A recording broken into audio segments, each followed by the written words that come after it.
Hej. Jeg er simpelthen en super glad dame og en meget, meget træt dame.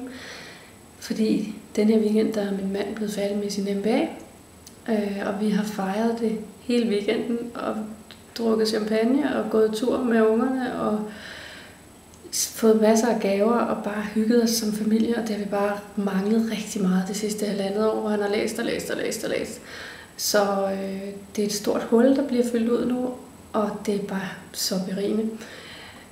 Og det er derfor, at jeg har startet familieevolutionen, som det er simpelthen udsprunget af de udfordringer, som vi har haft i det her halvandet år.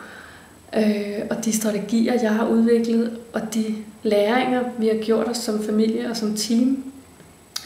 Og det vil jeg rigtig gerne berige andre familier med.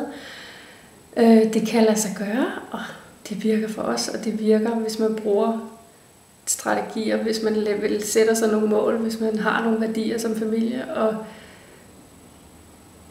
og bare tager det som udvikling, læring, og faktisk en kæmpe gave, at kunne gå ind i sig selv som team, og som enkelt person, finde ud af, hvad er det, der gør, at vi er sammen som familie, og vi vil blive ved med at være sammen. Altså det har for os har det været en kæmpe teambuilding-oplevelse, som jeg ikke ville være foruden. Det har været så godt.